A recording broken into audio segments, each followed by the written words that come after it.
inauguramos el evento Café Científico de SciDap y como invitado especial tenemos a Ramiro Núñez de Prado, físico teórico, y hoy día vamos a hablar con él acerca de la información en el universo. Entonces, bueno, Ramiro, ¿cómo te encuentras? Bueno, gracias por la invitación, primeramente, ¿no? Me encuentro muy bien, es un tema que me gusta bastante, es el tema que me ha apasionado estos últimos años y bueno, espero poder estar a la altura de sus preguntas, de sus curiosidades y si podemos aprender algo, pues bien, ¿no? Y de hecho, degustar del cafecito. Bueno, comenzar hablando sobre lo que se entiende por información, ¿no? Digamos, Sí, en varios contextos, porque de verdad es un concepto multidisciplinario, se usa en muchas disciplinas, valga la redundancia, en la física, en la matemática, en las ciencias de la computación, en lo que es neurología. Bueno, tiene un montón de aplicaciones, pero tenemos que más o menos comenzar poniéndonos en contexto, ¿no? Alguien que hace la primera cuantificación de la cantidad, de una cantidad llamada información, pues como hablábamos hace un rato, pues es Shannon, ¿no? Claude Shannon en el año 48, si no me equivoco, decide hacer una cuantificación de la cantidad de información, ¿no? La cantidad de información que puede almacenar un sistema, porque básicamente, como te decía, el problema que se proponían resolver era cuánta información se podía enviar, ¿no? De un sitio a otro, porque en ese tiempo recién surgían las telecomunicaciones, la comunicación electrónica, y los canales no permitían pasar, bueno, había mucho ruido, ¿no? Mucha interferencias, acoplamientos y cosas que hacían que la señal siempre se estropease y no sea muy confiable mandar información a través de una vía electrónica. Entonces lo que hace Shannon es cuantificar, ¿no? Cuánta información puede enviarse y cuánta información tiene que enviarse para que a pesar del ruido ésta pueda llegar a su destinatario, ¿no? Entonces desarrolla una teoría en la cual hace una expresión matemática logarítmica eh, a la que cuantifica, ¿no? La cantidad de información y por sugerencia de von Neumann, también un icono de la teoría de la computación, pues le llama entropía. Dicho sea de paso, von Neumann había creado ya unos años antes una expresión matemática parecida, ¿no? La que en mecánica cuántica se llama la entropía de von Neumann, ¿no? Y bueno, básicamente, como te decía, es acerca de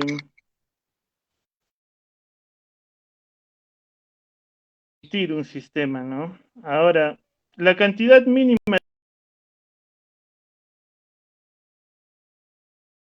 un bit básicamente es una respuesta binaria, ¿no? Nosotros podemos almacenar hasta cierto punto información simplemente con algún sistema que tenga dos estados, ¿no? Puede ser una moneda, puede ser un transistor, puede ser un capacitor, ¿no? Entonces todos estos sistemas son biestables, o sea, tienen dos estados y entonces pueden almacenar información lo más simple, ¿no? Digamos a cualquier respuesta sí o no, ¿no? Entonces, eso es, por eso se le dice bit, ¿no? Porque es un estado binario.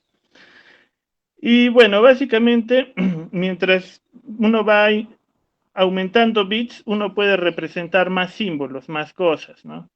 Digamos, con un solo bits uno puede representar simplemente sí o no, ¿no? Con dos bits uno puede representar ya cuatro estados, ¿no? Digamos, el no sí, el sí no y el sí sí, ¿no? O sea, todas las combinaciones. Y entonces vemos que, por ejemplo, si yo tengo un dado, este dado puede tener, bueno, obviamente tiene seis caras, yo puedo utilizar estas caras para codificar algún tipo de información y obviamente si yo tengo dos dados puedo almacenar el doble de información, ¿no?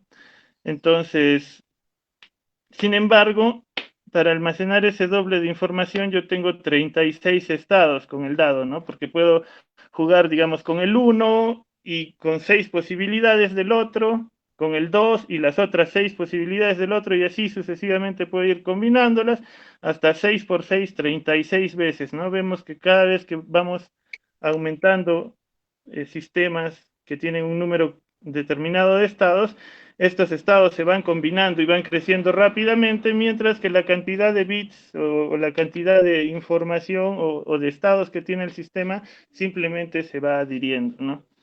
Entonces, básicamente ese es el espíritu. Entonces, bueno, ese es el espíritu de lo que es la información, ¿no? De hecho, nosotros para transmitir información necesitamos siempre de un sistema físico, siempre, ¿no? O sea, hasta para transmitir mi voz, primero mi voz hace vibrar mi garganta hace vibrar el aire hace vibrar la membrana del micrófono, el micrófono lo transduce y etcétera, ¿no? Hay muchas transducciones de energía e Energía. información en cada, bueno, cada vez que queremos comunicarnos, ¿no? Y bueno, ese es básicamente el contexto en el que nace la teoría de la información, ¿no? Y bueno, nace como un ente matemático, porque nace como una teoría matemática, entonces los bits simplemente para un matemático es una función de dos valores, ¿no?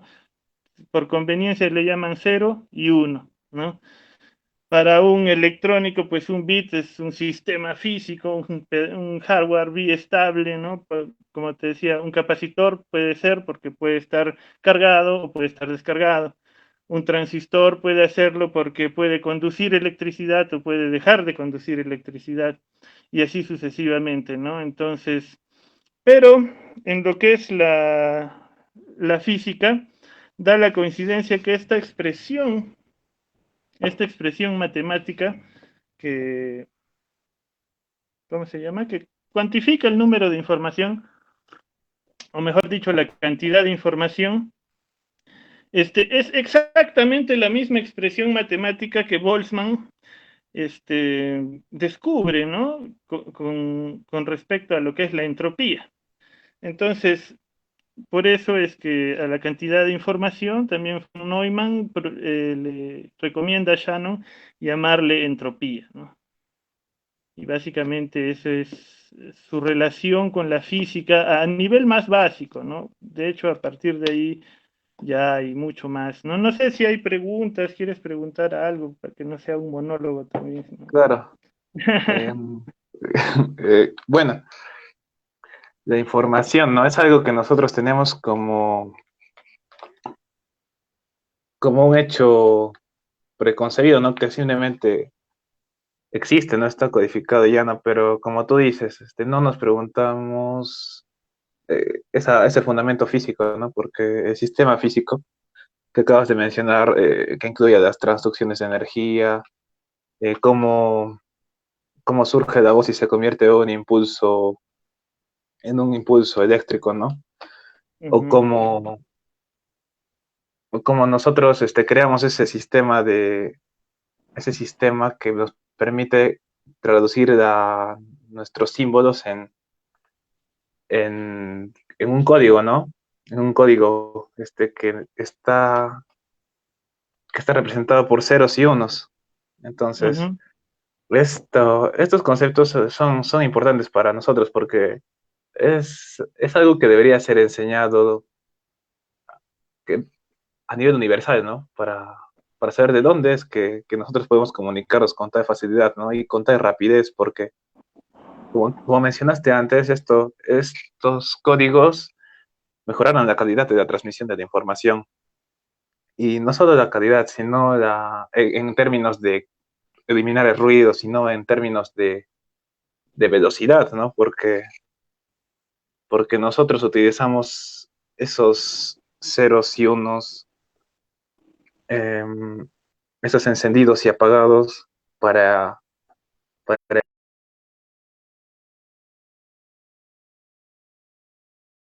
el hombre empieza a hacer efectivos estos códigos, ¿no?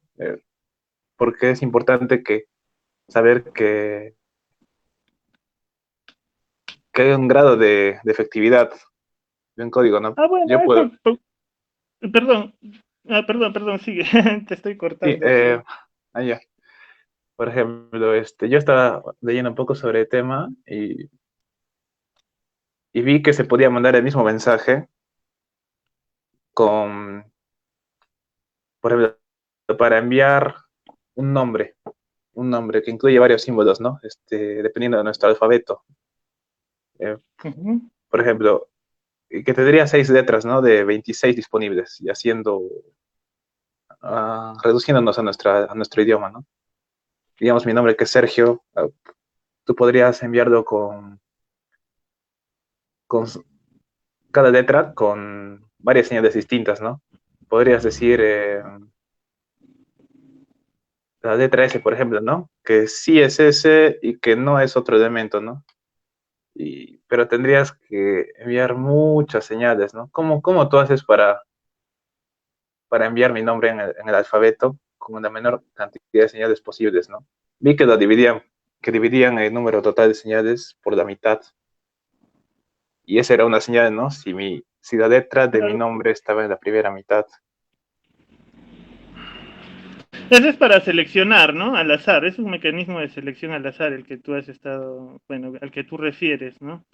Sí, Pero esto de la teoría de la información, pues va más allá del mero azar. De hecho, cuando hay azar, o sea, cuando hay cierta aleatoriedad, y eso es muy importante, la teoría de la información, a lo que se denomina entropía, justamente es a la incertidumbre que tiene un mensaje. O sea, es información mientras tú lo ignoras. Una vez que ya adquieres, ya esa ya no es información para ti, ¿no? Podría ser información para otro. De hecho, si vuelves a recibir el mismo mensaje, eso viene a ser lo que se llama redundancia, ¿no? Ahora, en cuanto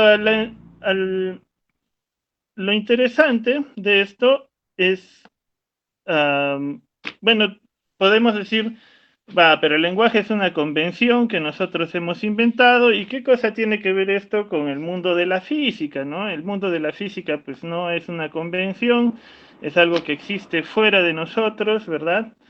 Y que, y que bueno, básicamente, ¿cómo es que un concepto como es la información, que bueno, aparentemente necesita de una convención, puede ser útil para la física, la cual va más allá de la convención humana, claro. ¿verdad? Yo creo que y el asunto es simple, ¿no? Aparte de la entropía, que es la que mide la cantidad de información que tiene un sistema, también existen otros tipos de cuantificadores de información. Por ejemplo, la información mutua es obviamente sumando un par de entropías de dos sistemas y restándole la entropía que ellos mismos comparten, uno obtiene la información mutua, o sea, la información que uno puede adquirir de un sistema viendo otro sistema diferente. Y esa es básicamente la manera en la que nosotros aprendemos, ¿no? Establecemos correlaciones entre nuestros procesos mentales, por ejemplo, con los libros, ¿no? Vamos estableciendo correlaciones, entonces lo que está en el libro después parte, ya está en mi cabeza y yo puedo explicarlo, ¿no? Ahora, una de los nexos primeros con la física de la información fue mucho antes del trabajo de Shannon, ¿no? Incluso en 1890 y tantos, no me acuerdo, fue Maxwell el que plantea el siguiente problema, como una paradoja, ¿no? De hecho, en ese tiempo la gente se dio cuenta de que la entropía siempre aumentaba, ¿no? Y de que, bueno, si uno quería tener un desequilibrio térmico, de hecho estaba todo relacionado, porque la entropía nace relacionada con lo que es la termodinámica, ¿no? Más o menos nace en la termodinámica como una cuantificación de la cantidad de calor que pierde un sistema. Una máquina térmica que tiene cierta cantidad de calor para poder trabajar, recordemos que el calor es energía, Entonces, no va a aprovechar toda esta energía, ¿no? Parte la puede convertir en trabajo, pero parte también se va, se disipa, ¿no? Entonces, la entropía nace de esta manera, ¿no? En cuanto a la física.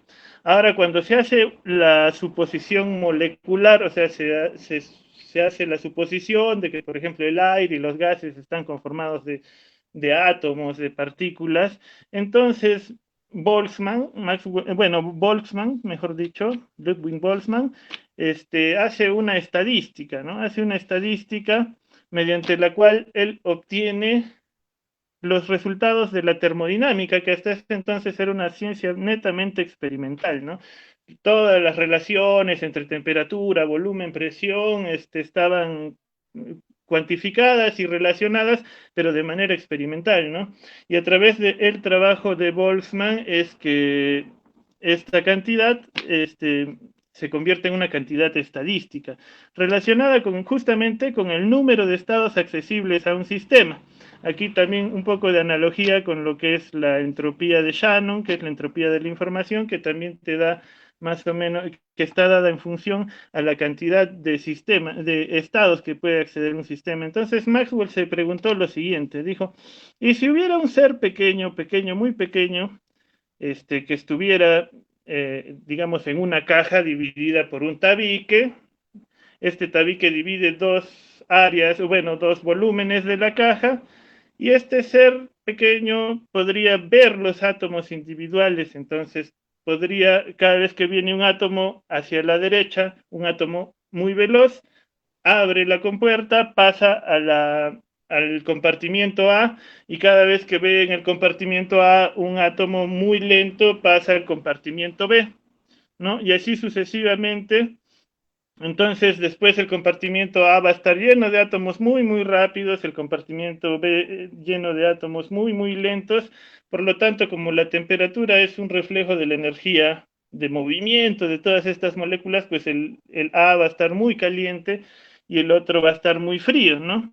Entonces, esto aparentemente, hecho con un trabajo arbitrariamente pequeño, viola, ¿no?, la segunda ley de la termodinámica, ¿no?, que nos dice que no se puede crear este tipo de desequilibrios, ¿no? Ujú. Entonces, ¿qué sucede aquí, no? Un, parecía una paradoja, ¿no? Una paradoja termodinámica. Y no se resolvió ahí, ¿no? Después Szilard en 1929 también trata sobre el tema con un experimento mental también así como este. Claro, a este ser se le llamó el demonio de Maxwell, ¿no? Porque aparentemente violaba la segunda ley de la termodinámica, ¿no? Entonces, después, en el trabajo de Szilard, hace un modelo más refinado de este demonio de Maxwell, mediante una caja de Szilard, y entonces básicamente llega la información que para adquirir esta entropía uno definitivamente tiene que realizar un trabajo, ¿no? Siempre que se realizan transformaciones de energía que llevan al esclarecimiento, a la adquisición de información, también se libera calor, ¿no? Entonces, y esto se formaliza recién en 1969 más o menos con el trabajo de Landauer, Rolf Landauer de IBM, cuantifica, ¿no? ¿Cuál es la cantidad de energía mínima que uno tiene que utilizar para poder adquirir un bit de información, ¿no? Entonces, aquí ya estamos hablando de la equivalencia entre energía e información también, ¿no? Entonces, ya la estamos relacionando más con lo que es el mundo físico, ¿no? Ahora, obviamente no se resuelve del todo ahí el problema, sino que hasta más o menos, bueno, unos años después, Charles Binet, uno de los genios de la computación también, resuelve el problema, ¿no? Diciendo que también este demonio no ni siquiera podría adquirir información si no hubiera un desequilibrio termodinámico, porque si de verdad todo está, digamos, a la misma temperatura, las paredes van a estar igual de brillantes, por decirlo así, que los átomos, entonces nadie podría ver nada, ni discernir, ni adquirir información, ¿no? Entonces, esas ya son características que nos dan a conocer cómo es que la información se relaciona con el mundo físico, con la energía, Y bueno, entonces, ¿y cuál sería el costo mínimo, el costo computacional mínimo, ¿no? Cualquier trabajo, cualquier cálculo necesita de un pequeño gasto de energía, ¿no? Y bueno, más o menos eso es lo más resaltante de lo que es la información que llamamos clásica.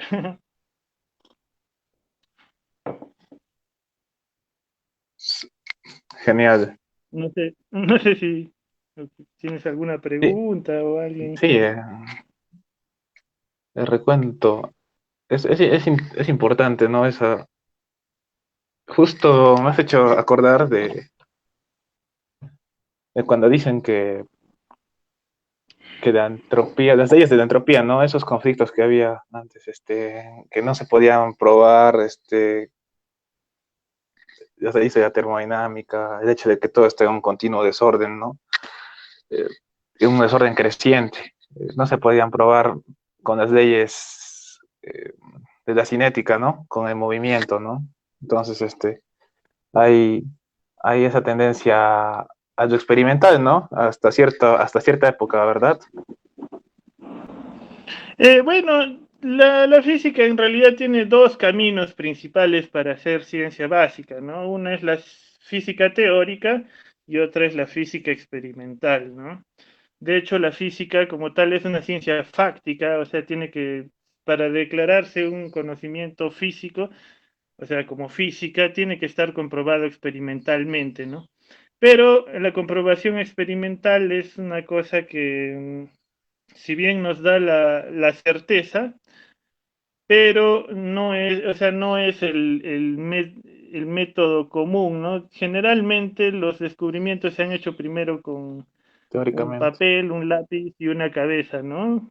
Digo generalmente porque tampoco es la norma, ¿no? Pero así como decía Kant, ¿no? El conocimiento a priorístico es la única manera de estar seguros, ¿no? Porque un hecho se puede manifestar, pero no sabemos si este hecho va a tener sus excepciones, ¿no? De hecho, cuando un hecho no tiene excepciones, lo conocemos como ley. Y la entropía, pues sí, básicamente es una ley de la naturaleza, porque no solamente es observada, sino que siempre es observada, ¿no? Ahora, no, sí se puede obtener la entropía a partir de cálculos también, ¿no? Y claro, Justamente la sino entropía que viene te ligada decía, al número de estados accesibles, ¿no? Al sistema.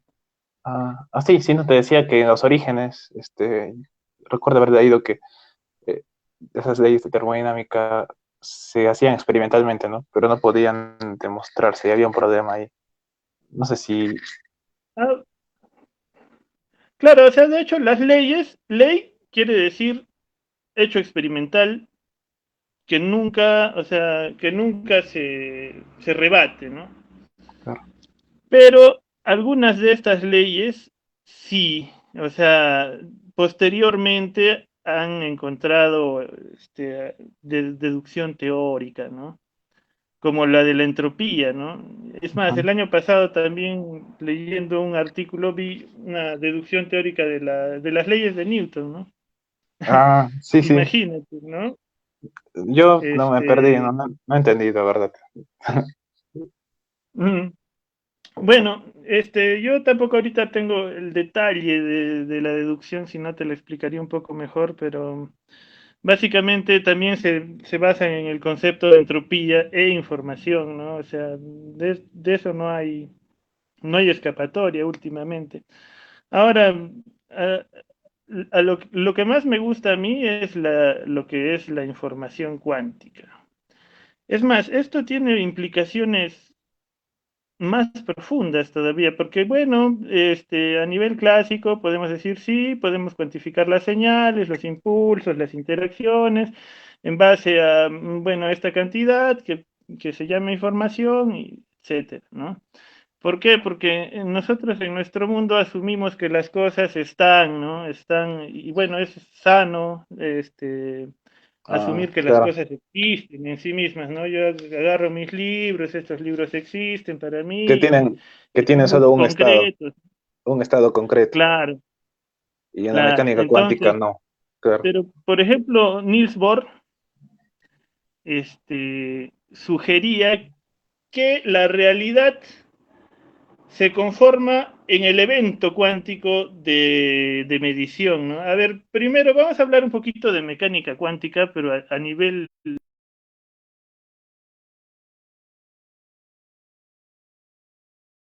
y funciones de onda, Claro, ¿ya? Entonces, un fenómeno cuántico básicamente consta de dos partes, ¿ok? Una es la preparación, se prepara un estado cuántico, y otra es la medición. En el intermedio puede haber algún procesamiento, ¿no? Una perturbación por algún medio, qué sé yo, ¿ok? Pero básicamente son estos dos, ¿no? La preparación es como siempre se hace en un laboratorio, uno prepara un sistema haciéndolo interactuar con otras cosas, poniéndolo en un sitio determinado, midiendo el tiempo, etcétera, ¿no? No es muy distinto a lo que se hace en mecánica clásica. Y la medición es básicamente hacerlo interactuar con un aparato. ¿Ok?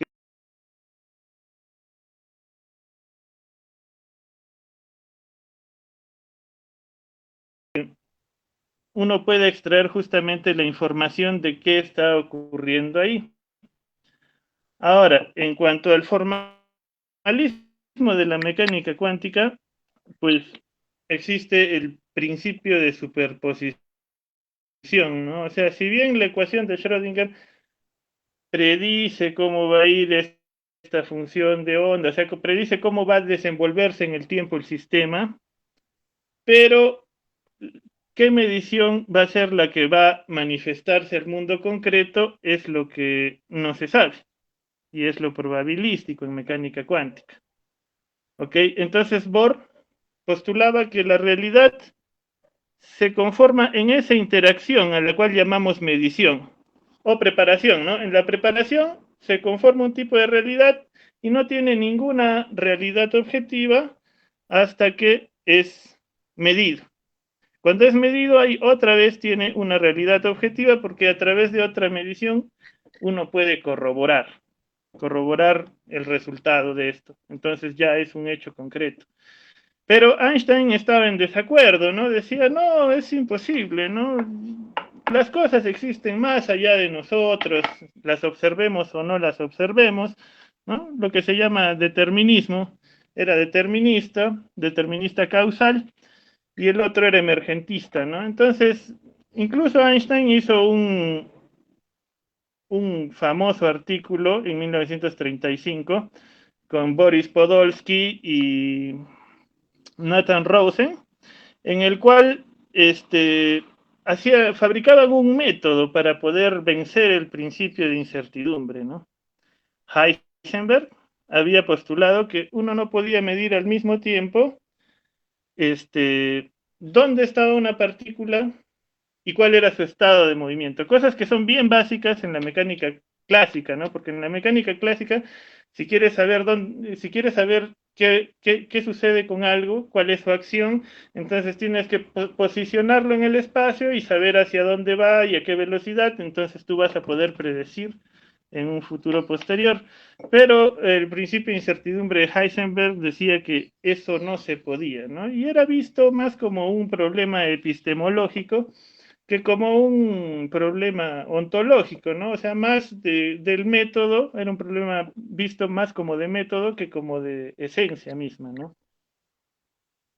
Entonces, Einstein hace un experimento, ¿no? En el cual hay dos partículas, digamos una desintegración.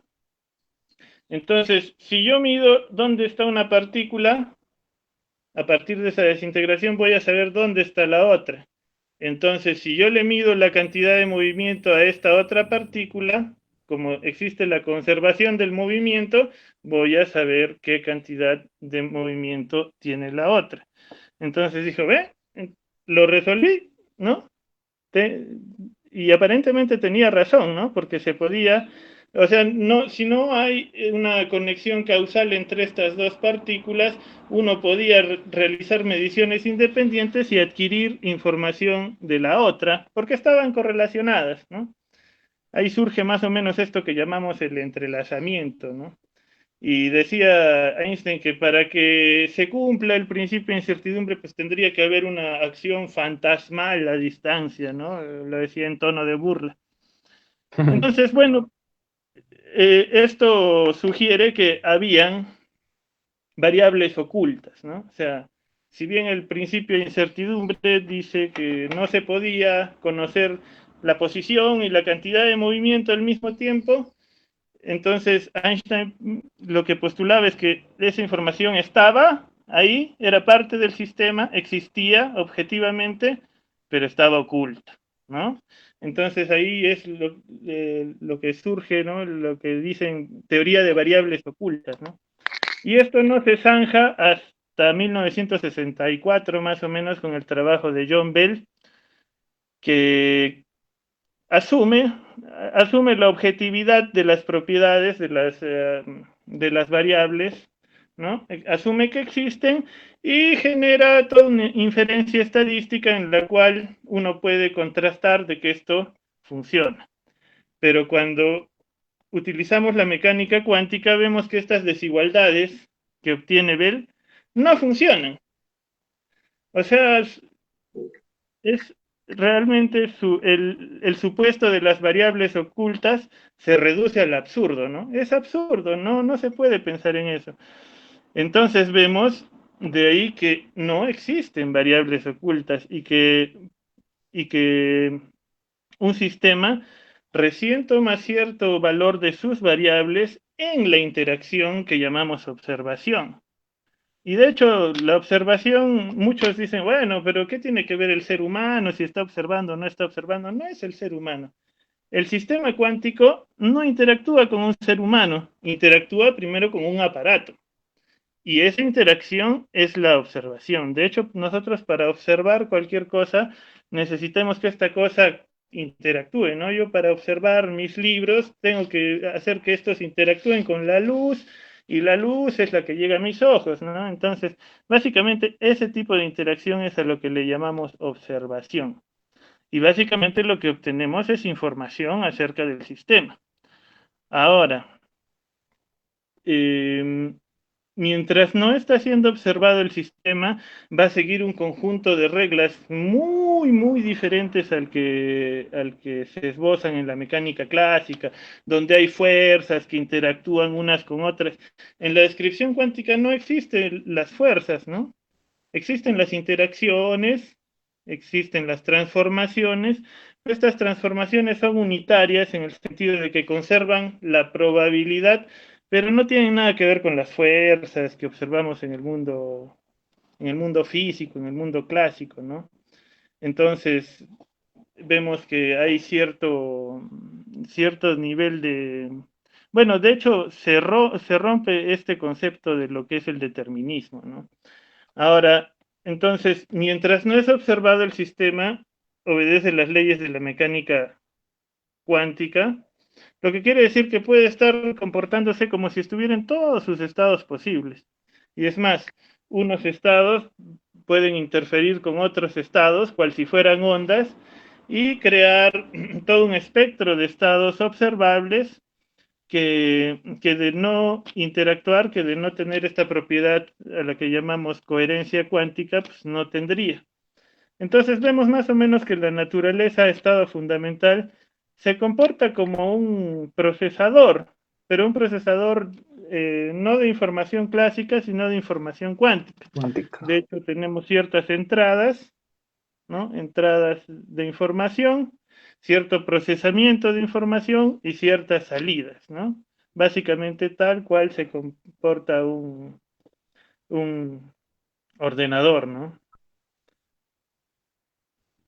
¿Están ahí?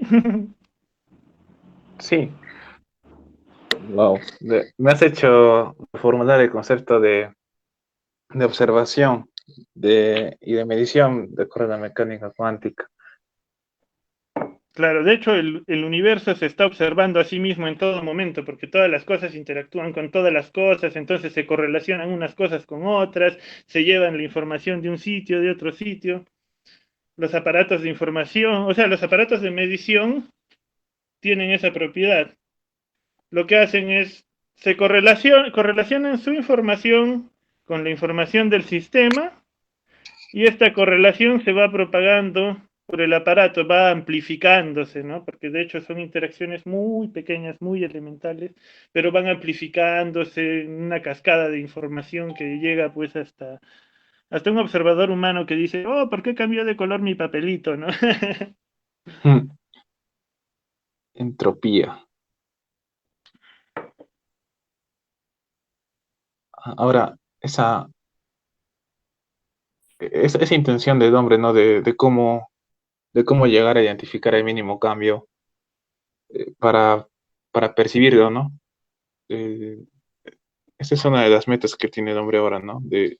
Digo, que ya ha conseguido de alguna forma, ¿no? Pero no sabemos con qué rigurosidad, ¿no? Hemos llegado a lo de mental, ¿no? De información. Me gustaría saber cuál es la posición actual de los científicos. Bueno, en cuanto a lo fundamental, digamos, en una escala muy pequeña, hemos llegado a quarks, ¿no? Por lo menos a idealizarlos, a saber cómo se comportan. Quarks, leptones, bosones, ¿no? Pero el concepto de información, lo bueno es que nos brinda un rasgo fundamental de la naturaleza, pero que funciona a todas las escalas.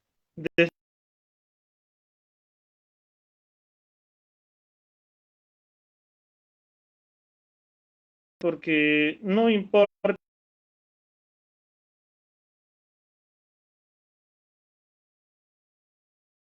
interactúa y cómo es que cómo interactúa con otros sistemas, cuántas maneras posibles de interactuar tiene, ¿no? Entonces, ese es lo importante del concepto de información, es bastante general, ¿no? Cuando nosotros queremos a veces conocer información de un sistema y este sistema comparte información con otro sistema, ¿no? Como por ejemplo, yo quiero conversar contigo, ¿no? Entonces mi monitor y le hablo al monitor y a través de eso pues, nos podemos comunicar. Entonces, también nos da la posibilidad de cuantificar muchas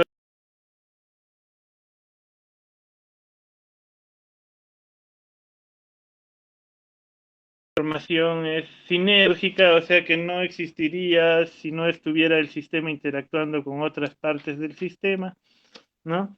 Entonces, en ese caso, la información es bastante general, ¿no? O sea, es una perspectiva bastante general que puede ser aplicada a muchas escalas, ¿no? Y eso es lo bonito, ¿no? Eso es lo fundamental del asunto, ¿no? Porque si buscamos lo fundamental en lo muy pequeño o en lo muy grande, siempre vamos a tener la duda también de, bueno, ¿hasta qué punto no habrá algo más pequeño o hasta qué punto no habrá algo más? Pero cuando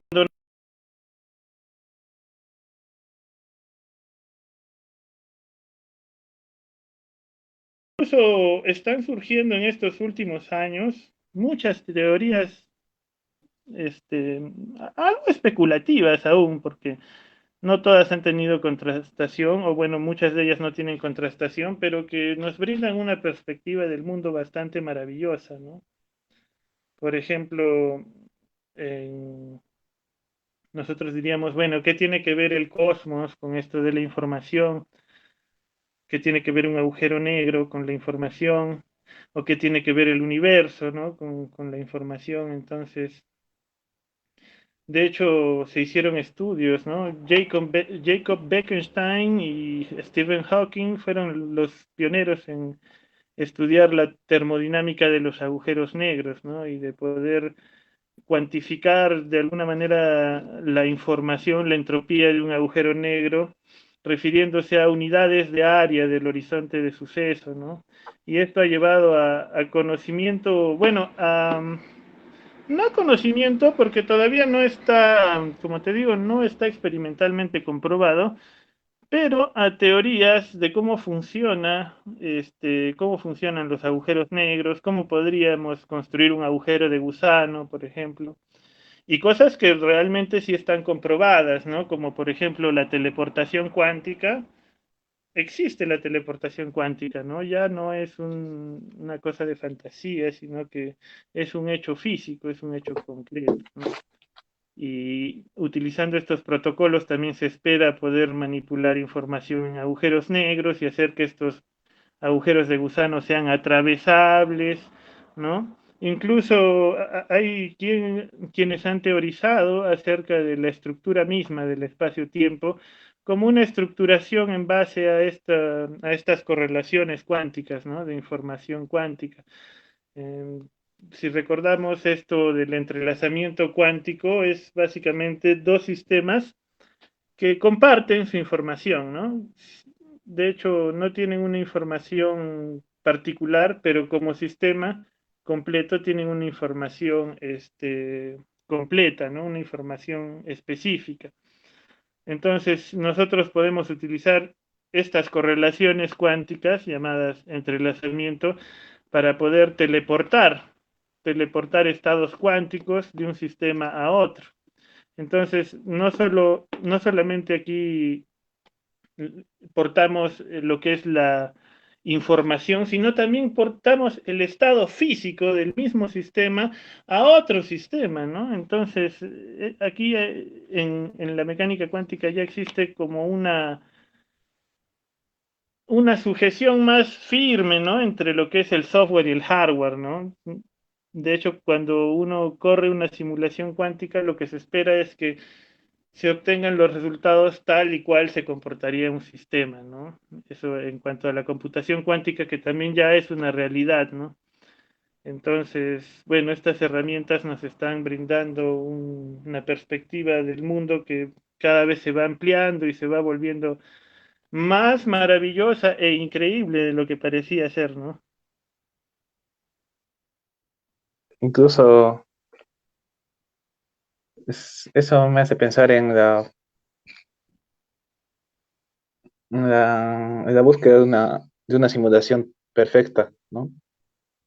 De hecho, sí, o sea, es lo que se espera, ¿no? Que, de hecho, las simulaciones no son perfectas, ¿no? Pero En si buscan, en obtenemos busca. una simulación cuántica ideal, por decirlo así, lo que estaríamos haciendo es replicar el sistema, ¿no? Hay una fungibilidad, bueno, fungibilidad es una propiedad computacional que se refiere a que lo que hace un sistema lo puede hacer un segundo sistema, fungir del primer sistema, ¿no? Como lo que hablaba Turing, ¿no? Que una máquina de Turing puede representar a cualquier otra máquina, ¿no? Entonces, eso también se da en lo que es la mecánica cuántica, existe, pero la fungibilidad en este caso pues, viene a un nivel más profundo, ¿no? El- Me preguntaba, ¿y cómo es que cómo es que tú logras ver, ¿no? Esa, esos límites de la percepción humana en cuanto a la información, ¿no? ¿Qué crees cómo es que el humano crea artefactos para observar, para medir esa información, ¿no? Y es, por ejemplo, a través de la mecánica cuántica, creo que va más allá, ¿no? De los dos estados de encendido apagado, ¿no? De los dos bits, o sea, del mismo bit en sus dos estados. Exactamente. Qué horizontes ha traído? Qué campos ha abierto? ¿Qué conceptos ha creado? Ok, Es como abrirse a un entendimiento un poco más complejo y no sé si se me ocurre esta pregunta, ¿no? ¿Sería bueno empezar a enseñar esto al público en general en alguna currícula universitaria de cursos generales o quizá a futuro en los colegios, ¿no? Porque la mecánica clásica es mucho más visual, ¿no? Es menos difícil de explicar, ¿no? Pero sí, si uno empieza a entiendo. ir a la cuántica, hay detalles que son más reales y, bueno, a mí me gustaría entenderlos, ¿no? Me parece interesante esa cuestión, ¿no? Eh, en si podríamos empezar a insertarlo en el conocimiento general y, y bueno, más importante, al menos para, para fines de conocimiento, ¿no? Y qué puertas nos ha abierto, ¿no? Como te dije antes, qué conceptos, qué, qué percepciones sobre el universo. Bueno, primero me has dicho sobre la utilización, ¿no? O sea, qué perspectivas Sí, abre porque claro, como me dijiste, un bit es binario, 1, 0, se acabó. Pero el equivalente cuántico es el qubit, el bit cuántico. Entonces, ¿qué es el bit cuántico? El bit cuántico básicamente es un bit, o sea, un estado también binario, pero que puede estar en una superposición de 1 y 0. Y una superposición hasta cierto punto infinita, ¿no? Porque puede tener, digamos, un pedacito pequeño de 0 y un pedacito muy grande de 1 y así sucesivamente, ¿no? Podemos balancear estas proporciones de manera realmente arbitraria, ¿no? Y no solo eso, sino que también estas, se les dice amplitudes de estado, ¿ok?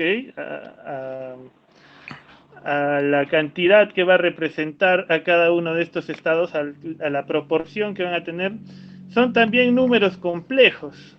O sea, no solo son números reales, que uno tiene, digamos, 0.3 y el otro 0.7, no, también salen al plano complejo y esto les da una propiedad en la cual pueden interferir entre ellos, ¿no? O sea, pueden crear patrones de interferencia tal cual lo hacen las ondas, ¿no? Entonces, con respecto a la computación, este, abre muchas puertas esto de la superposición, ¿no? Como, por ejemplo, si nosotros queremos conocer dos resultados, pues primero tenemos que echar a correr una computadora, obtenemos un resultado, queremos el segundo resultado, entonces tiene que comenzar el proceso y otra vez, ¿no? En cambio, con la mecánica cuántica y la superposición de estados, pues fácil, lo echas a correr una vez, se dan todos los procesos al mismo tiempo y en principio, por lo menos, lo que vas a obtener es todos los resultados al mismo tiempo, ¿no? Es lo que se llama paralelismo en la computación. Ahora, sí, muy bonito todo, pero cuando mides, realmente vas a obtener solo un estado por medición. Entonces, ahí viene el reto, por ejemplo, de este tipo de simulaciones, ¿no? Cómo extraer esa información sin que todo ese procesamiento en paralelo sea en vano, ¿no? Entonces, por ejemplo, hay un algoritmo que se llama el algoritmo de Deutsch, mediante el cual él se vale no solo de la superposición para procesar todo en paralelo, sino también de la interferencia que van a tener estos estados para poder extraer la información, ¿no? Entonces, eso es muy bueno. Solo que es un algoritmo que no se utiliza para ningún fin práctico, ¿no? Ahorita es como una curiosidad, ¿no? Algo que es curiosamente prometedor, pero que no hace nada, ¿no? Entonces el reto en adelante es desarrollar estas artimañas para poder extraer la información, ¿no? Para poder extraer la información del procesamiento. Ahora eso en cuanto a la utilización computacional, ¿no? Calculacional de los algoritmos cuánticos. Ahora en cuanto a la enseñanza, pues hay una brecha pues, tremenda en la enseñanza. Es más, en la escuela de física solo te van a enseñar pues hasta la física de comienzos del siglo XX, ¿no? Con mucho hasta la primera mitad del siglo XX, ¿no? Ya, entonces, en la misma, este, en el mismo meollo del asunto no está tan actualizado, ¿no? Yo creo que sería muy útil, sobre todo desde el punto de vista humano, porque Claro, en la practicidad también, ¿no? El futuro va a estar lleno de computadoras cuánticas, de procesadores cuánticos, de encriptación cuántica, de teleportación cuántica, y obviamente sería muy, muy útil ya que los niños vayan adaptando sus cerebros a este nuevo tipo de procesamiento, este nuevo tipo de lógica, ¿no? Y bueno, eso con fines prácticos, ¿no? Pero como humanos yo creo que también es muy importante que estemos al día, ¿no? En estas puntas del conocimiento, ¿no? Y no solo en mecánica cuántica, yo creo que también en lo que es los sistemas dinámicos no lineales, también es una fuente muy grande de comportamientos a los que no estamos muy acostumbrados, ¿no? Generalmente nosotros relacionamos causa y efecto como una linealidad muy básica, de hecho La única. todo lo que se ve es causa-efecto, ¿no? La segunda ley de Newton, pero cuando el sistema es más complejo, a veces las grandes causas pueden generar pequeños efectos o pequeñas causas pueden generar grandes efectos, ¿no? Dependiendo de la estabilidad del sistema. Entonces eso yo creo que podría dar a nuestros jóvenes una perspectiva mucho más amplia del actuar, ¿no? Más allá del simple causa y efecto, ¿no? Sino también tomar en cuenta las cosas de cómo van a evolucionar y cuán efectiva va a ser realmente nuestra acción, ¿no? Y yo creo que desde ese punto de vista es muy útil, ¿no? Porque da mucho que pensar al respecto, ¿no? Sí, de hecho, causa y efecto no es, se toma como el único criterio. Y bueno, yo Claro, creo que por sí te he ejemplo, puesto. existe el caos, ¿no? Sí, ah, Claro, el caos es falta de predictibilidad, ¿no? Una causa, pero tiene un efecto, pues, que no voy a llegar a conocer ni siquiera en principio, ¿no? Sería bastante importante enseñar a nuestros jóvenes, ¿no? Que existe el caos, que existe cierto límite en la predictibilidad, que existe la contingencia, que todo se transforma, ¿no? Eso es bueno porque encaran la vida tal como es, ¿no? No como algo estático que va a estar ahí por siempre, ¿no? Sino que yo creo que es importante tomar conciencia de todas estas cosas, ¿no? Nos ahorraríamos muchas,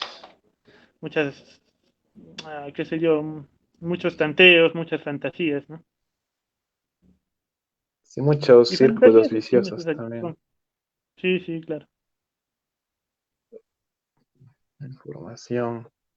Así me parece, como te mencionaba antes de empezar la charla, me parece que la información es una de esos, de esos, se podría llamar descubrimientos del hombre, que ha hecho el hombre. Claro, un concepto, ¿no? Un concepto, ¿no? Una elaboración de un concepto más, uno de los más importantes de la historia, ¿no? Parece que Porque sí. si no, no, no imagino un avance de la humanidad a este grado sin haber sido capaces de almacenar todo lo que ya tenemos, ¿no? No imagino escribiendo en un pergamino todo lo que hemos aprendido en los últimos 100 años, ¿no?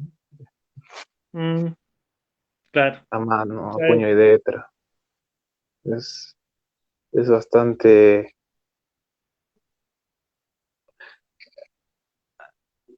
es como aprender, es como haber descubierto el fuego, ¿no? Como te mencionaba hace unos momentos. Sí, y no solo por eso, ¿no? No solo el almacenamiento, sino también sobre todo lo que es el proceso, ¿no? Cómo es que nos permite procesar la información, cómo es que nos permite entender lo que conocemos también, ¿no? De hecho, en el campo de la matemática también hay mucho que hablar acerca de lo que es la información, ¿no? La cantidad mínima de información, lo que es la complejidad, ¿no? Son temas muy interesantes. Sí, porque todo tipo de información puede, o sea, nosotros creamos a ese mensaje que enviamos, en, a esos bits que nosotros enviamos, nosotros le asignamos el significado, ¿cierto? Nosotros, Claro, entonces, básicamente. todo aquello que nosotros hemos creado, por más simple o complejo que sea, eh,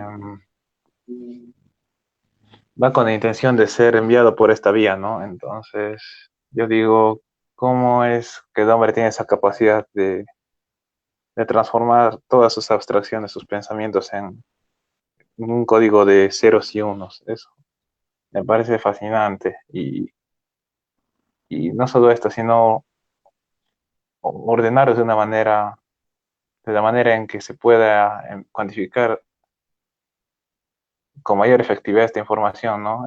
Con la menor, no sé si es arriesgado decir la menor cantidad de bits posibles, porque si buscamos la menor cantidad podemos tender a enviar un mensaje incompleto, ¿no?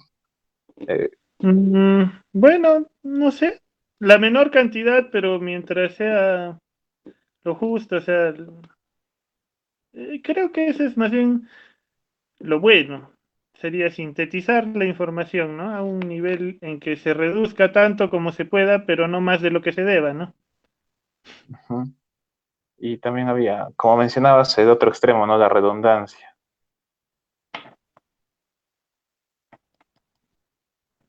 Claro. Las cosas que se Que, repiten una y otra vez, pues ya no son información, no son redundancia, no más. Bueno, pero de todo necesitamos también. De hecho, los seres vivos en general somos procesadores de información, ¿no? Esa es nuestra virtud, el procesar información. Desde la célula más pequeña de nuestro cuerpo procesa información, ¿no?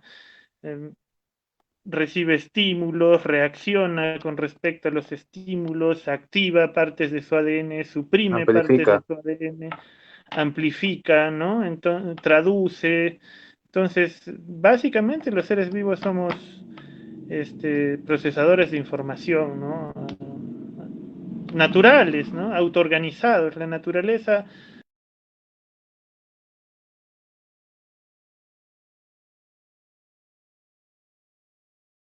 que, que procesen información por sí mismas, ¿no? Y que estén ahorita hablando o que estén cumpliendo funciones en nuestro propio cuerpo, ¿no?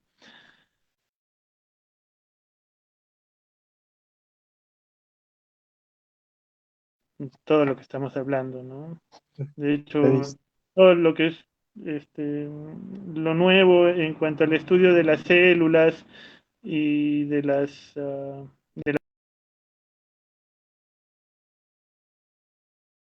bastante útil, ¿no? Permite conocer la correlación que existe entre los estímulos, las respuestas y eso, ¿no? De hecho, se forman redes de información dentro de los seres vivos, redes de información química, redes de información eléctrica.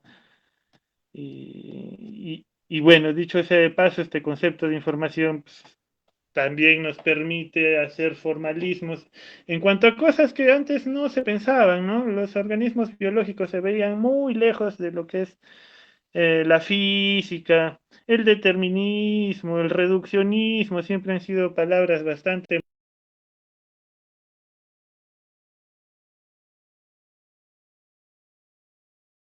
que la vida pues era otra cosa, ¿no? Estaba formada de otra esencia y no de lo demás, no igual que lo demás del mundo físico y actualmente vemos que no es así, que básicamente puede emerger cosas nuevas de un ámbito reducido, ¿no? El ámbito reducido de las cosas inertes, ¿no? Sí, me has hecho recordar, hablando de los seres vivos, ¿no? La manera en que ellos manejan la información y de energía, ¿no? Uh Recuerdo haber -huh. leído que son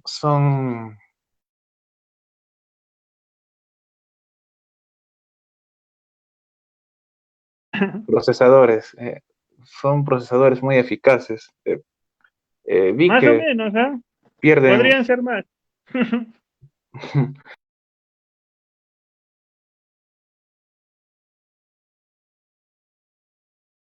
Sí, pero logran su objetivo, ¿no?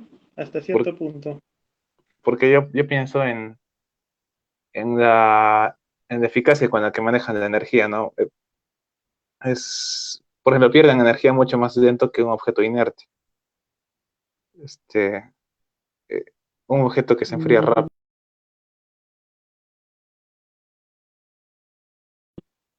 Como seres vivos, no podemos estar en equilibrio.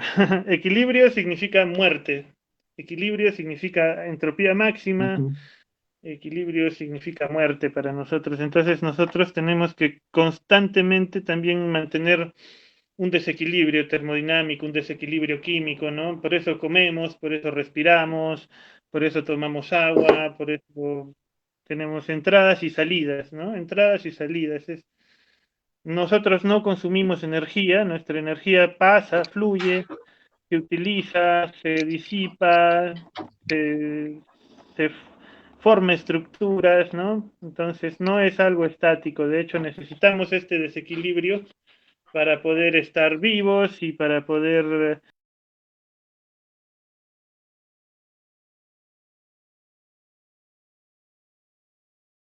vernos como contextualizados, ¿no? En un medio ambiente relativamente hostil, ¿no?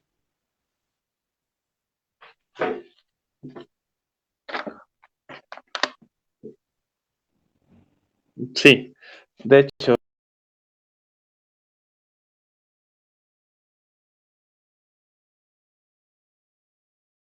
bueno, la conservación que tienen que tener los seres vivos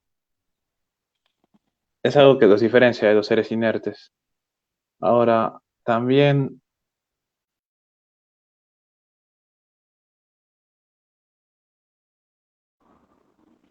que emanan los seres vivos, ¿no? Y quizá en esa enorme cantidad de señales que mandan, que es proporcional a su...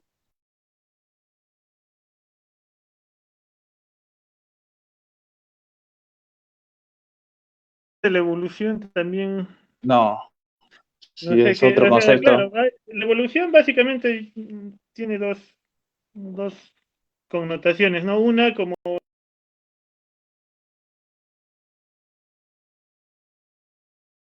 el sentido de la selección natural, ¿no?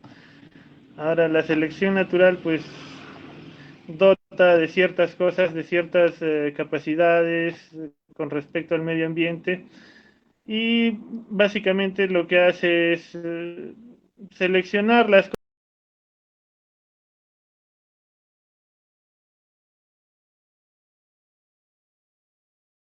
Uno tiene un hijo, transmite su información, si uno mira bien, pues tiene buena información visual, ¿no? Y todo eso, ¿no? Entonces, básicamente el rasgo característico es que procesamos información, recibimos nuestra propia información del pasado, la utilizamos en el futuro y también nos procesamos la información de nuestro medio ambiente e influimos en él, ¿no? Como todas las cosas. Entonces, Claro, así es. formación de ambiente. Me, me acuerdo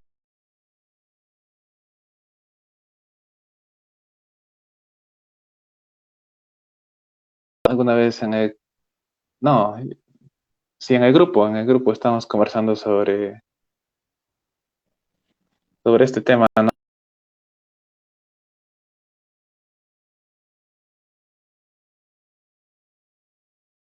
Si, si no hubiera descubierto esto, ¿no? ¿Cómo serían los medios de comunicación ahora? ¿Cómo crees que se habrían desarrollado? Bueno, supongo que seguiríamos tal cual estuvimos hace siglos, ¿no? Ahí llamándonos, o por un silbido, ¿no? ¿No? Comunicándonos verbalmente, o bueno, haciendo señales de humo, prendiendo fogatas, ¿no? De hecho, para utilizar la Pues, información no ha sido necesario que teoricemos tanto, ¿no?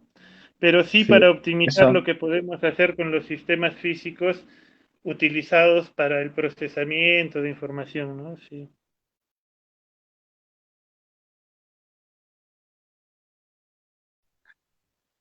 quizás sea un contra, una de las contras, ¿no? Para el desarrollo de nuestro pensamiento, quizás.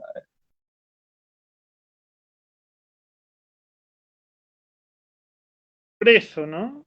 Hay ideas que alcanzan un progreso, un comienzo, un progreso, quizá una decadencia.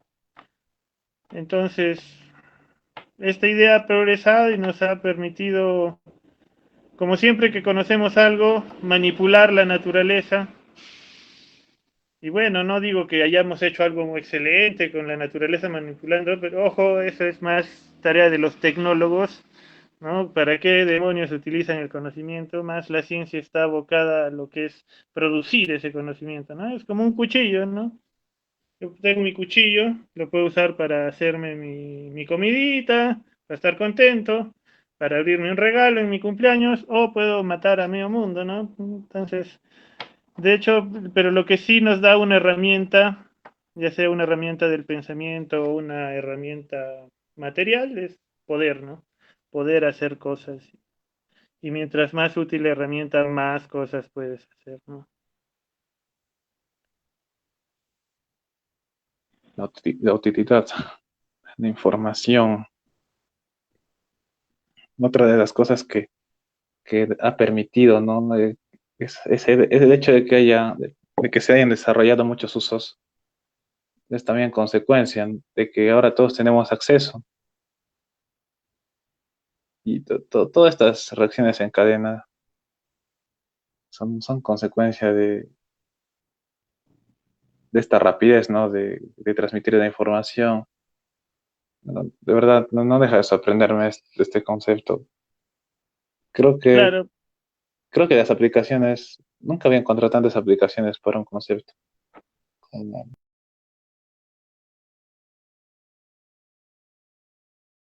el hecho permite que haya una cibernética, ¿no? La cibernética es la ciencia del control, en su sentido más amplio, ¿no? Entonces, de hecho, el sistema genera su información, controla muchas partes de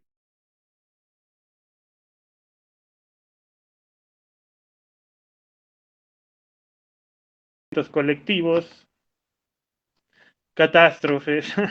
Y con catástrofes me refiero al sentido matemático de la catástrofe, ¿no? O sea, un cambio muy repentino, abrupto, que no se veía, ¿no? Venir, pero que está ahí, ¿no? De acuerdo a cómo es que se intercambia esta información, cómo es que interactúa el sistema, ¿no? Entre las partes, ¿no? Catástrofe, las posibilidades que puede generar, ¿no? Claro, en matemática hay algo que se llama teoría de catástrofe. Es muy interesante, si se pueden informar un poquito, sería bonito porque te da una idea no tan catastrófica de la catástrofe, pero sí revela pues su carácter abrupto, ¿no? Y eso, ¿no? Hay muchas cosas que no cambian un buen tiempo, pero de pronto Como cambian y cambian un drásticamente, cambio de ¿no? paradigma. Claro.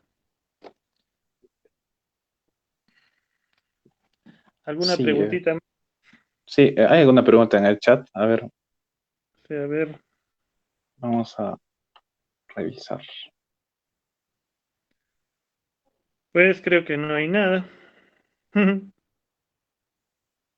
ver,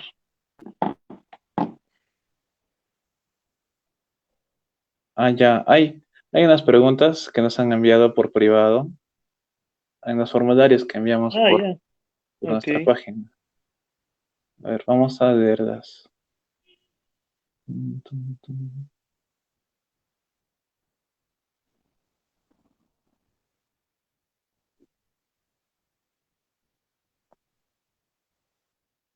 Bueno, acá hay una pregunta, ¿no? De Ronald Santamaría Farro.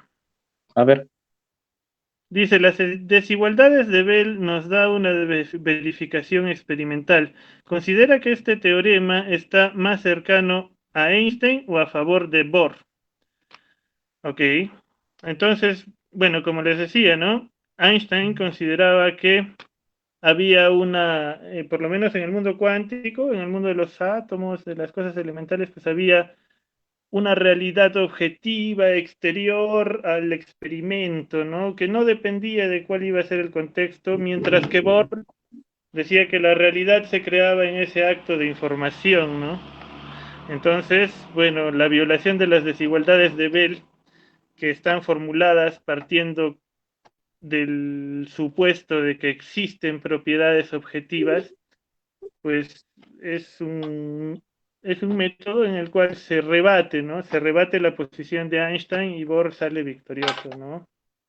Um, Básicamente eso, ¿no? De hecho, se han hecho experimentos. Alan Aspect es uno de los experimentales que han hecho más experimentos, más tipos de experimentos y han logrado este, mejorar el experimento hasta sus límites. Alan Aspect, en cuanto a lo que son los experimentos de las desigualdades de Bell, ¿no? Ahora, ¿qué más? Aquí dice, en la teoría del enlace se habla de otra dimensión. ¿Qué tiene que ver eso con la física cuántica? Ok, no sé a qué se refiere muy bien en la teoría del enlace. No sé, supongo entrelazamiento. que es el entrelazamiento cuántico. Pero no se habla de ninguna otra dimensión. No. En realidad, las dimensiones extras y estas cosas de las que habla la física teórica nacen en el contexto de la teoría de cuerdas. Y bueno, no, yo no soy cuerdista, así que no podría decir mucho al respecto, pero sí podría decirte que estas dimensiones pues brindarían ciertos grados de libertad más al sistema, por lo tanto más estados, por lo tanto también más capacidad de almacenar información, ¿no? En cuanto al entrelazamiento cuántico, más que nada se refiere a esa capacidad que tienen los sistemas, o dos sistemas en general, en particular, mejor dicho, de compartir su información, ¿no? Más que una interacción que se haga uno, afecta al otro, pero no en la manera que se puede transmitir información, sino en la manera... Por ejemplo, a ver, voy a dar un ejemplo. En la teleportación cuántica, lo que queremos es, tenemos un estado cuántico en un lugar y queremos que aparezca el mismo estado cuántico en otro lugar. Entonces, ¿qué hacemos? Tenemos primero dos sistemas cuánticamente entrelazados, que les dicen pares de Bell,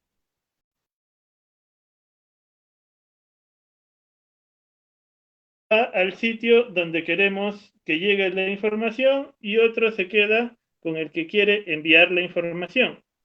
Entonces, hacemos interactuar el sistema cuántico con el primer estado entrelazado y a raíz de eso obtenemos una medición.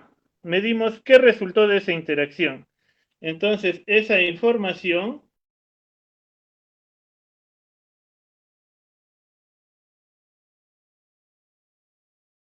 rompió la correlación con este otro sistema de aquí. Pero a raíz de la información que nosotros hemos obtenido aquí, nosotros mandamos esa información al otro laboratorio, digamos que está por aquí, ellos hacen la transformación inversa a la transformación.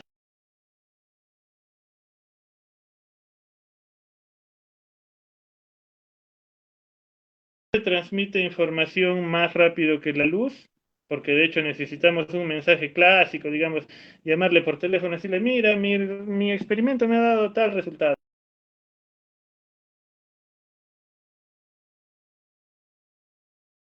Y no se rompió eso, ¿no?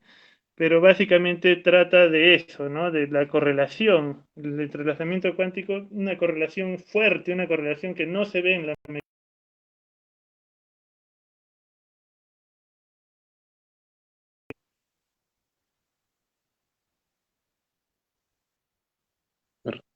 No,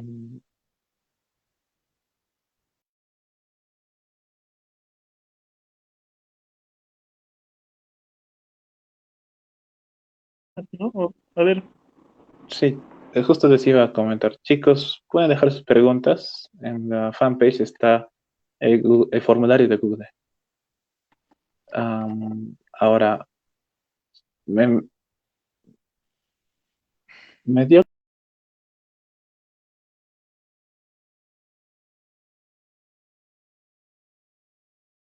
encontré esas ventajas, ¿no? Que te puede dar la perspectiva de la mecánica cuántica. De que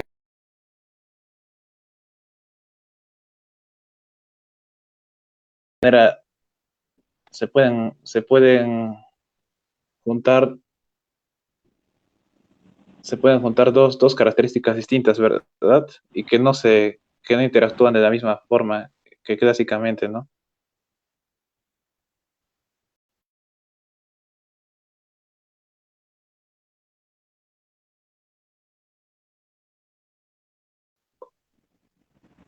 En la mecánica cuántica, en una unidad de información,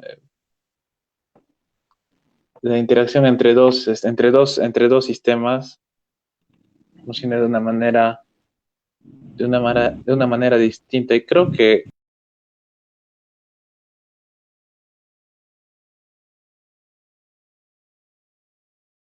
la mecánica cuántica sí se puede hablar de reversibilidad temporal, cosa que en la mecánica clásica no, ¿no? sí, incluso también Este, entropía, ¿no? Acá se redefine, ¿no? Es decir, quizá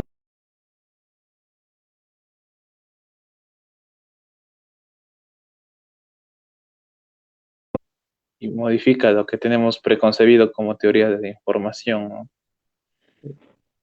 bueno, en cuanto, por ejemplo, hay algo que no he mencionado,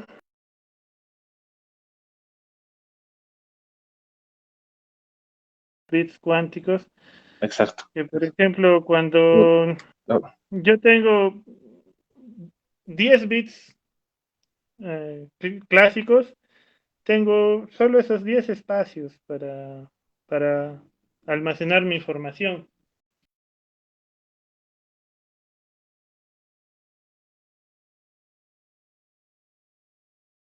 Al número de bits que yo esté aumentando, ¿no? Pero cuando hablamos de la propiedad de superposición que tienen los bits cuánticos, o sea, con 2 bits cuánticos yo ya tengo como 4 estados. Con 3 tengo 8. Con, con 4 pues tengo 16 y así sucesivamente.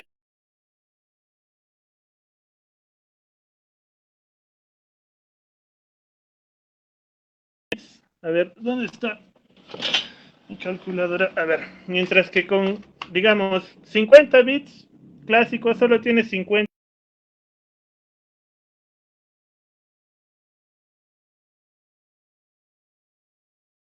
a 15 bits. O sea, solo con 50 qubits, ¿no? Entonces, la capacidad de una computadora cuántica crece de manera exponencial, ¿no? Crece de manera exponencial. De hecho, solo una computadora cuántica con 50 bits ya sería casi tan potente como una computadora clásica de las más potentes actualmente, ¿no? Eso en cuanto a la capacidad de información, ¿no? Y en cuanto a lo que me mencionabas sobre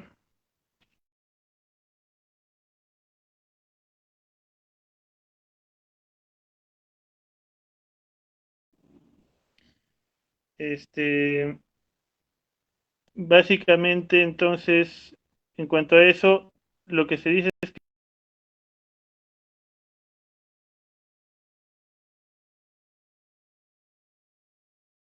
más no a ninguna de sus partes en específico, ¿no?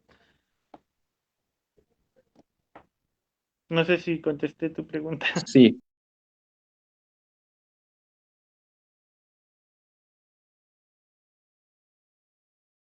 esa pertenencia a todo el sistema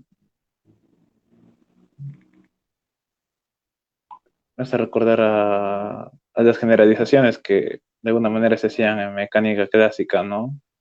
De tomar como partícula como unidad, ¿no? Al objeto.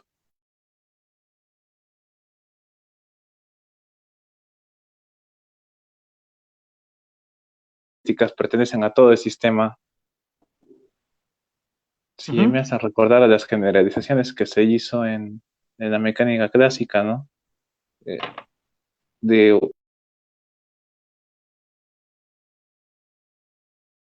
quizá en este pequeño detalle existe esa analogía, porque en lo demás no, obviamente, pero sí,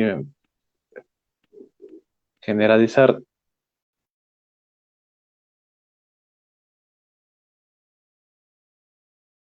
haciendo observaciones, ¿no? ¿O tú qué opinas?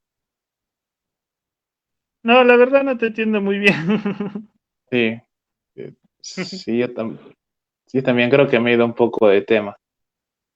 Um, mencionaste la generalización, de entender, Ya. hay esas características se podían aplicar para todo el sistema. Ah, ya, o sea, bueno, tiene la característica de no localidad, se llama. Entonces, no interesa que dos partes de un solo sistema, o sea, un sistema puede tener varias partes.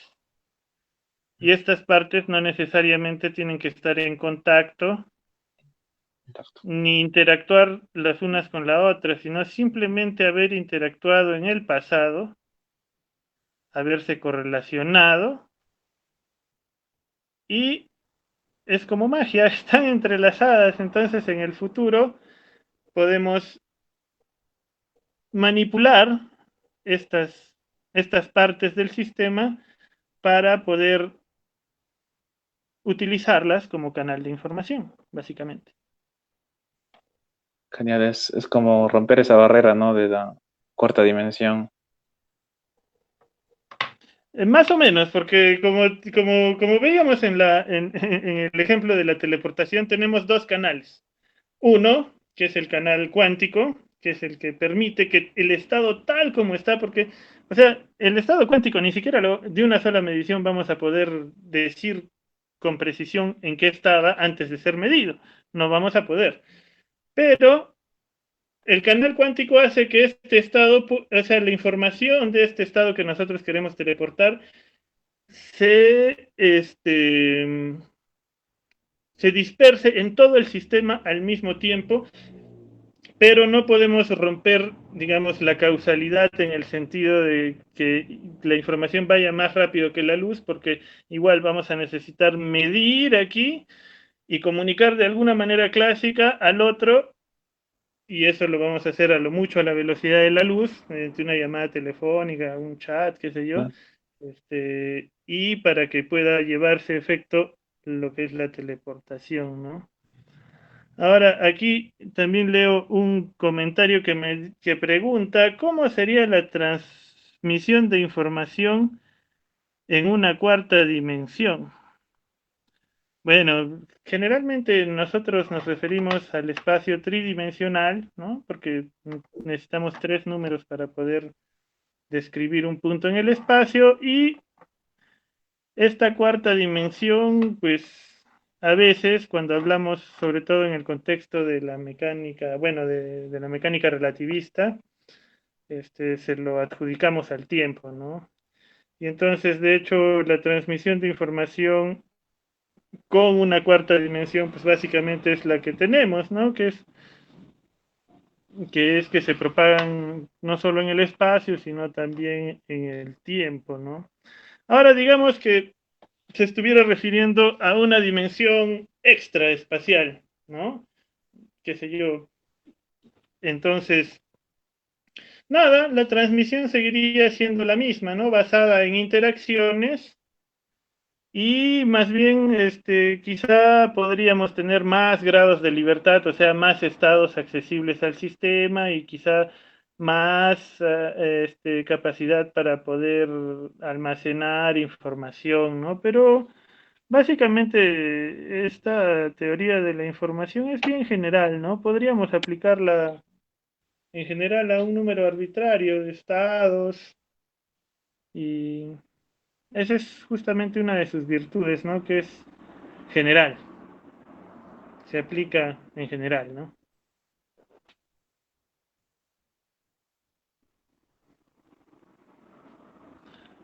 ¿Ok? Bueno, creo que ya nos extendimos bastante, ¿no?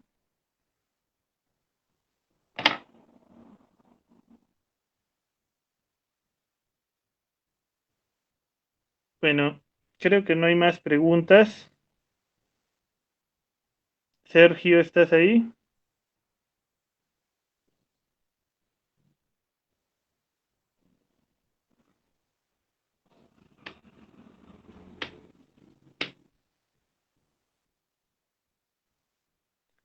Ok.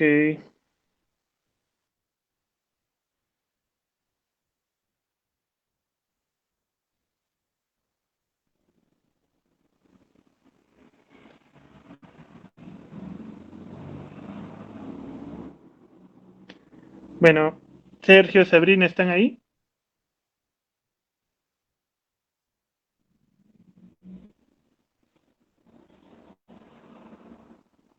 ¿Qué pasó? ¿Se te fue el...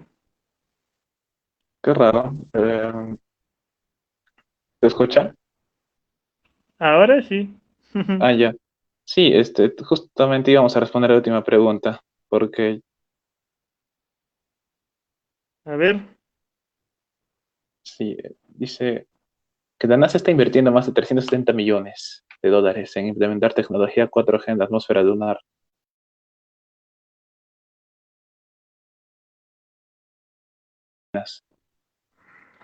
No, no, la verdad no, no conocía esa, no tenía esa información. Y bueno, supongo que tecnología 4G se refiere a telefonía, ¿no? Pero bueno, lo que usamos nosotros para comunicarnos. Pero no, la verdad no, no tengo mayor información al respecto.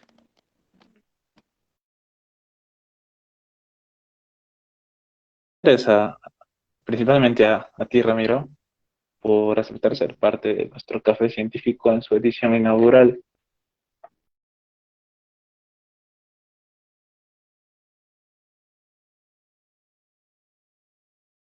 Esta,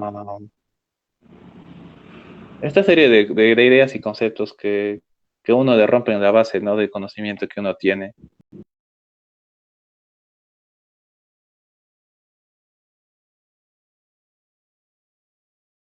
Como entender cosas que uno da por hechas, como si hubieran sido un regalo divino.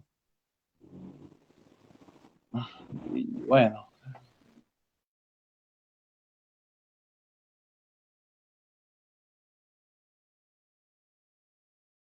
yo y ser un poco más atrevido, ¿no? Porque esta información se puede estudiar en internet de manera autodidacta. Bueno, en mi opinión, ¿no? Estaba revisando los Sí, claro. conceptos. Alguna parte de la entrevista nos puede ayudar en la vida cotidiana incluso. No necesariamente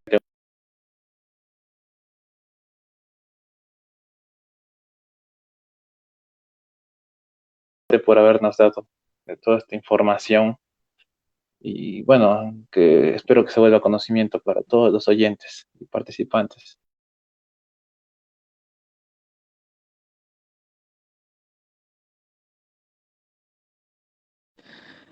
Compartir, ¿no? Un poquito de lo que uno hace.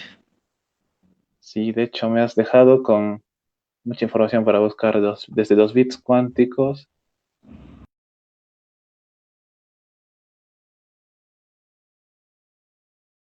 entre Bohr, Einstein y sus sucesores. Y Ah, bueno, sí, también. el refuerzo y la corrección.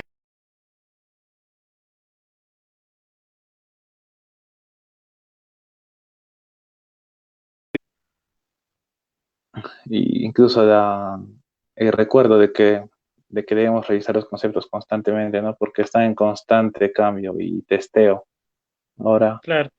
sí, también agradecer a Sabrina que nos está brindando el espacio para llevar a cabo la transmisión. Y bueno, sí, de esta manera concluimos el primer café científico de SciDap y los invitamos a seguirnos en...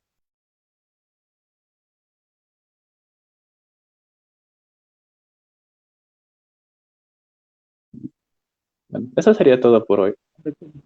Muy bien, gracias, buenas noches con todos. Buenas noches, chicos. Chao.